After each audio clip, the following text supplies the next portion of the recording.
Bill 150 removes the right to strike for Toronto Transit Commission workers. The following are short clips from President Sid Ryan's presentation and his responses to questions from the committee.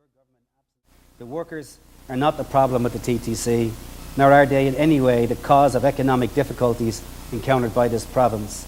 My message to the Liberal government is this: you upend the collective bargaining process at your own peril. Free collective bargaining gives workers a stake in the outcome of bargaining, and without this, you remove the possibility for a smoothly running system. Imposing agreements on workers who will most certainly take action if their working conditions become deplorable is not the solution. Labour peace and productivity is a two-way street that requires both honourable conduct and truth. Neither of these are to be found in Bill 150 or this government's initiative.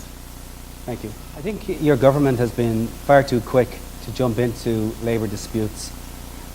For example, there is a strike that's gone on for 2.5 years in Brantford, the ECP, and I've been bending over backwards with your government to try to get them to intervene in this process so as we can put these workers back to work after 2.5 years on strike. I think it's an abuse of the labour code in this province that people are allowed to do that. But yet, when it comes to the TTC, they're only just too quick after a day or two to jump into the strike and end it. So to me, you're playing politics with the legislation in this province. You're not even-handed about how you apply it. If it's good enough to jump into the legislative process with respect to the TTC workers, how come you're not so prepared to jump in and help out Valley Inco that was on strike for a year, over 3,000 workers up in Sudbury, deprived of an ability to earn a living? You jump right in, and not only, I don't even blame Ford, by the way, for this. I blame your government. McGuinty is the one that began the whole process after the initial walkout by the TTC workers. He invited this legislation. He goaded David Miller into bringing this request forward. So it all started with the Liberals. You interfere in the process whenever you think there's votes to be had, but you run away from the issues when there's other big issues at stake, such as the private sector taking advantage of the lax labour laws, which your government absolutely refuses, like anti-scab legislation. We've been asking you now for 10 years. You played politics with that as well. You turn around to the construction industry, because the construction industry puts money into your election machine, and you turn around and you gave them card-based certification, but you said to the rest of the Labour movement, you gave them the finger.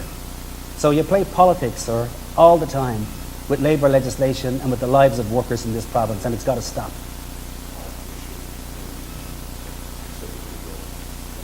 Interfering in the process, period. Unless the parties come to you jointly and say we're unable to reach some form of a compromise. In that case, then I would see the possibility. But if you keep interfering in the process within a matter of days, and the TTC know from the history that your government in particular are quick to jump into the fray and take away the right to strike from workers or legislate them back to work within days, what's the incentive for the TTC to sit down and sort out that problem? None whatsoever. There's no incentive for them to bargain. And again, as I say, and it's from your area. You're from Brantford, I believe? Okay, so you must be quite embarrassed by your own government to be sitting on the opposition benches and to have some of your voters who voted for you sitting out on a picket line for 2.5 years. You drive by them every day of the week. I know you've been down to the picket line. You must be wholly embarrassed by your government's inaction to do something about that strike in Brantford, but yet here you are sitting on a committee that's taken the same right to strike that those poor folks down in Brantford have been fighting for their principles and their wages and their benefits, your constituents. And here you are sitting wanting to take the right to strike off of 10,000 workers. You sat there as well and you voted in favour of taking the right to strike away, legislating workers back to work after 2 days. But after 2.5 years of your own constituents being out on strike, you can't even convince your colleagues sitting either side of you and those around in your back benches, you can't convince them that maybe they should intervene and end that strike, or maybe they should give them some degree of legislation where we stop the scabs going into the plant that's in your writing, day in and day out. I'm not asking you that. I'm asking you ought to be embarrassed. I want to hear you say you're ashamed of those who sit on the benches with you, that you allow workers for 2.5 years to be exploited, to be taken advantage of because of the lax labour laws in this province, that your government hasn't got the guts to stand up and say, you know what, this is wrong.